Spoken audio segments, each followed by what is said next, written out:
glad that I woke up in the morning and was able to put my feet on the ground. And I think just the expectation of what am I going to do that day. So, yeah, that'd be it. And I think about my family and stuff and what I can do for them.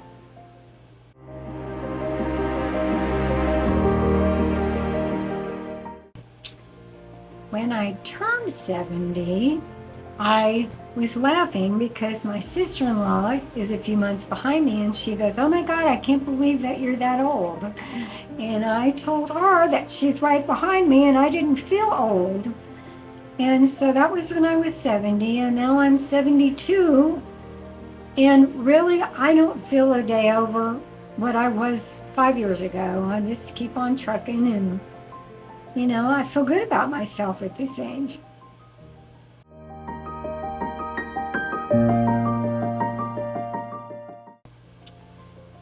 Well, when my husband retired and we moved out to the lake, it was kind of strange because I didn't know what I was going to do with my time. But as you retire and you get older, you find that you're busier now than you are when you worked and you had 2 and 3 jobs that you were doing and taking care of the house. So I find I have a little more time for me and my perspective and my family, but I keep pretty busy. I try to stay active. So that's a good thing, I think.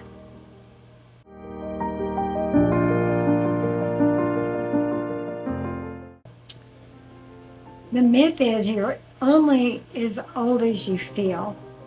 And the reason I say this, and I'm going to tell you a little story. When I was in my 20s, I was doing a benefit program or a Christmas program at a nursing home. And the lady that was hosting it was standing there talking to me. And mind you, I'm in my 20s. And so she kind of surprised me when she said she was a resident there. And I told her, I said, "You can't be a resident here." I said, "You're not old enough." And she was in this retirement home for years, I found out.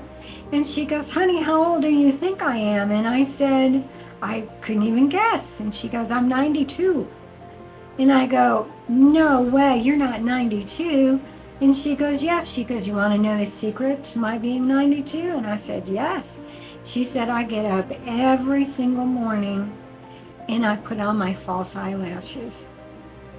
So I guess at that point, I just kind of laughed and went on my merry way. But those words come back to me. And I think about, you feel so much better when you get up in the morning and you get dressed and you put your happy face on and you put your makeup on. So I think that has a lot to do with it, is how you feel about yourself.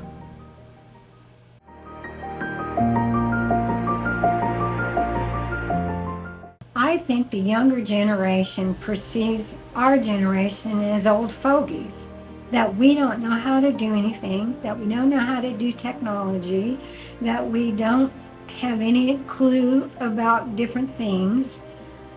They don't realize that our knowledge is probably better than some of their knowledge, but they don't realize that we lived our life already, and the younger generation doesn't realize we've been there, done that. Everything that they've done, we've lived through it. And through that life experience is where we are and why we can do what we are doing at this point.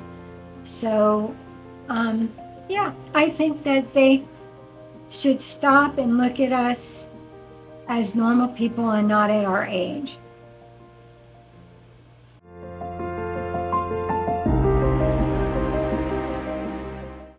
And I would say no. Yes, you get a little ache and pain here and there, but I don't stop. I just keep on going, and I enjoy it. I enjoy life. I get out there and I meet people, and I have game night with friends, and we go out to eat. And, it's nice not having to be able to have to get up and go to work and have a schedule for us. We get to create our own schedule. But the good thing about being 70 and not having other responsibilities is that we can do for ourselves and do stuff we never got to do because we were too busy working with other people and helping our family and doing this and doing that. And the demands of our lives when we were younger was so intense, and now it's more calming.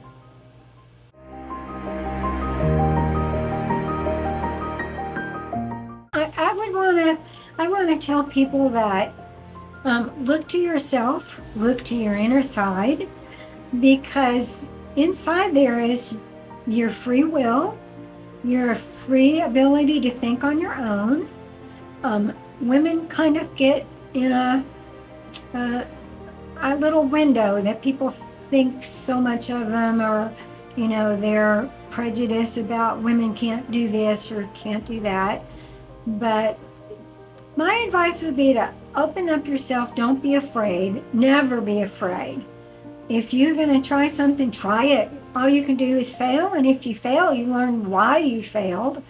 I'm very free-willed, and I don't let people tell me what I have to do or what I can do. If they tell me no, I can't, then I don't care what it is. My free will says I will do it as long as I'm capable. But that would be it. And I would say always be positive. Don't ever think bad for yourself. Make yourself pull the goodness in your heart out. You're free to do anything that you want in this world.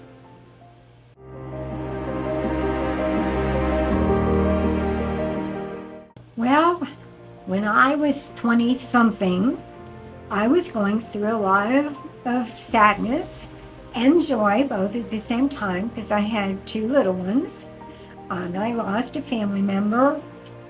But I would tell myself, that's just part of life. I'm just going through different things, and life changes at the moment. I mean, if I had to tell myself again, don't live in just that moment, look to the future.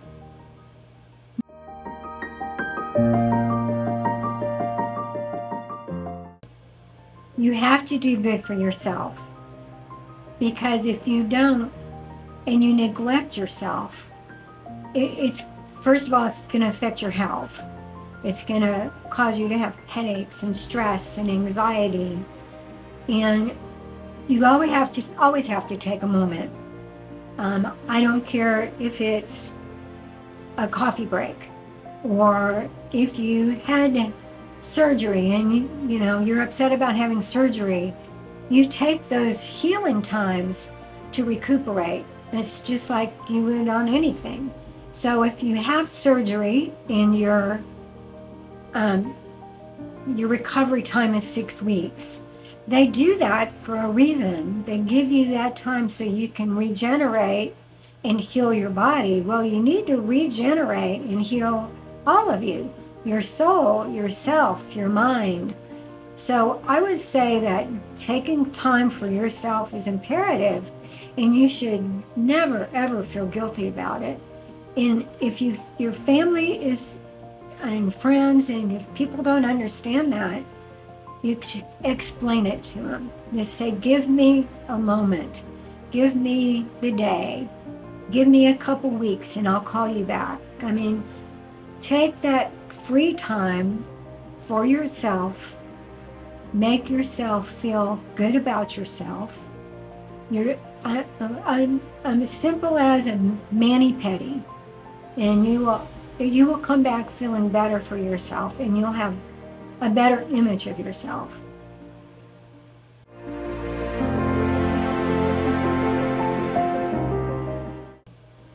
There are so many significant things in my life that have gone on, and really 70 years is a long time to have significant things in your life. I would say my marriage was first, children were second, the rest of the family would be third. I would say different changes means moving, in moving in my career changes, all these have been steps and baby steps to where I am today. One thing that my husband and I like to say is that if one thing in your life were to change, it would change the whole future for you. So I would think the best thing is everything that happens in your life happens for a reason. So any significant changes that have happened in my life have changed me for the better in the life I lead now.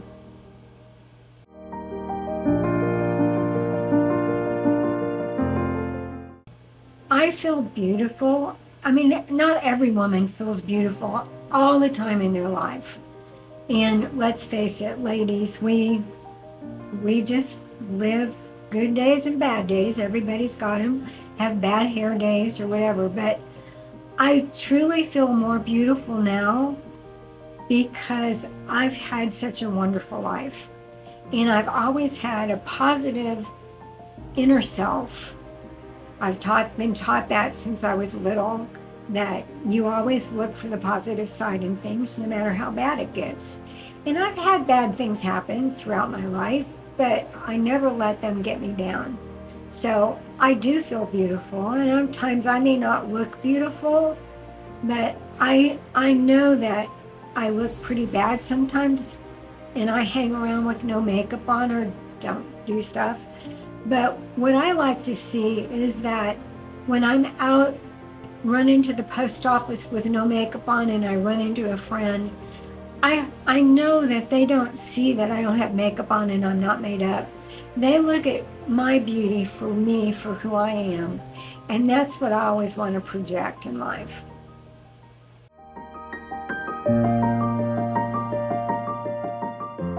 Well, I'm a Gemini, so I guess that would be one of my favorite traits because I change all the time. And I might be thinking one way and then turn around and do something different. You know, it's just, that would probably be that I'm a twin and I have the right to change my mind.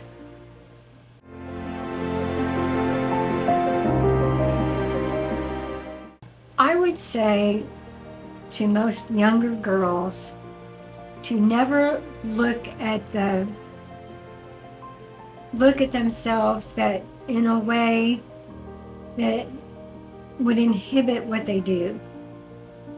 I tried through scouting and teaching young girls in school, working with kids in school, I always tried to teach them to grow up to be strong, wonderful women that feel very confident in everything that they do. And if you feel confident, you will be confident. And if you're doubtful, it's okay to be doubtful. But go with your intuition, your insight, and step off the edge and see where it's going to take you.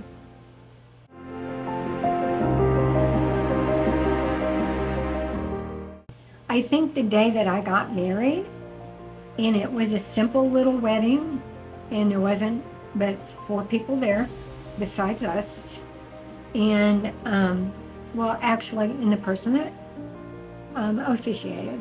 But I really did feel that was one of my best days. And I was young. I was only 19. And I was just 19 by 2 weeks. So I felt very good about myself. And then throughout my life, I felt beautiful on many, many different occasions. And I can't just pinpoint just one. I just can't, because my whole life was beautiful.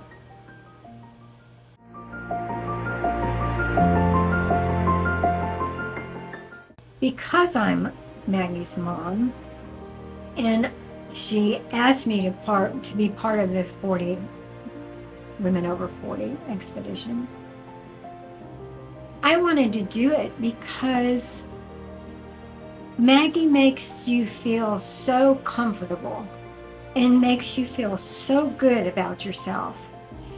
And she knows that I hate being in front of the camera. It's just not me. And it's not because I don't feel beautiful, it's just because I'm self-conscious. And so I agreed to do it to give myself more confidence in being behind on the other side of the camera so that I could I could be I could be out there and exposing myself, so to speak. So it was important for me to do it. But the second reason that I wanted to do it is because Maggie is such a special girl that she portrays that to all the women that she feels that come in to see her, that want that beauty experience.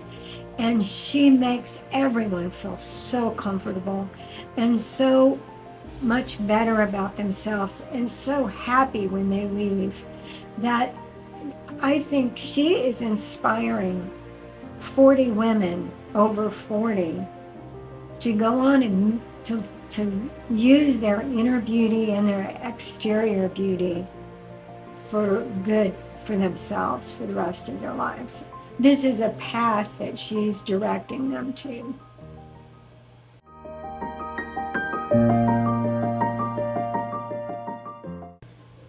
Before the photo shoot that Maggie took, I hated it.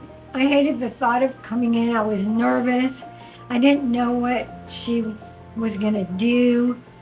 And of course, let's face it, I've been behind the scenes before and I've seen her work, but she just made it so much easier for me.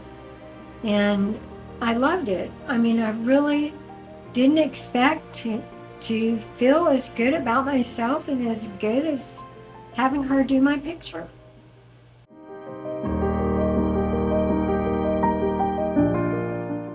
Truly, I loved them.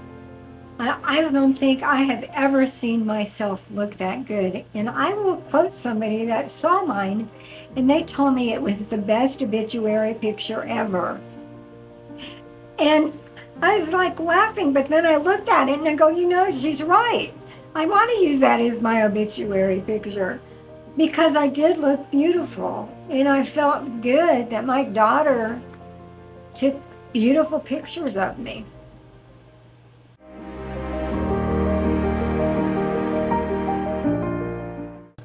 I'm just so excited that this 40 women over 40. I'm just so excited that this campaign is going on because I look at the 40 women that are coming to Maggie as they are going out in life and leaving here with an experience that they will carry with them for the rest of their lives. And I don't care if you're 40, if you're 50, if you're 60, 70, 80, even 90s. Life expectancy is growing to the hundreds.